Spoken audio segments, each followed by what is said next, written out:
എൻ്റെ ലൈഫിൽ ഞാൻ ആദ്യമായിട്ട് കിവി കഴിക്കാനായിട്ട് പോവാണ്. ഞാൻ മാത്രമല്ല, ലച്ചുക്കുട്ടിയും കൂടെ ഉണ്ട്. ഹലോ ഗൈസ്, നമ്മുടെ പുതിയ വീഡിയോയ്ക്ക് എല്ലാവർക്കും സ്വാഗതം. അപ്പോൾ നമ്മളിതാ ഈ കിവി ആദ്യമായിട്ടാണ് കഴിക്കുന്നത്. അപ്പോൾ നമുക്കിതൊന്ന് കഴിച്ച് നോക്കാം.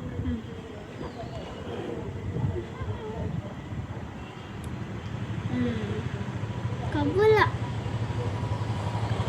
കഴിച്ചു നോക്കുമ്പോ കുഴപ്പമില്ലല്ലേ? ബ്ലൂബെറിനെ പോലത്തെ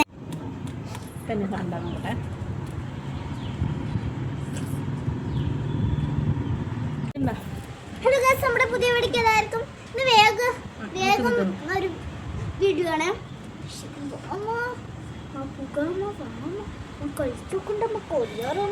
മധുരത്തിനേക്കാളും പുളി മുന്നിട്ട് നിൽക്കുന്നൊരു ഫ്രൂട്ടാണിത്. എനിക്ക് ഇഷ്ടപ്പെട്ടു, കുഴപ്പമില്ല, നമുക്ക് കഴിക്കാം. അങ്ങനെ വലിയ രുചി എന്നൊന്നും പറയാൻ പറ്റില്ല.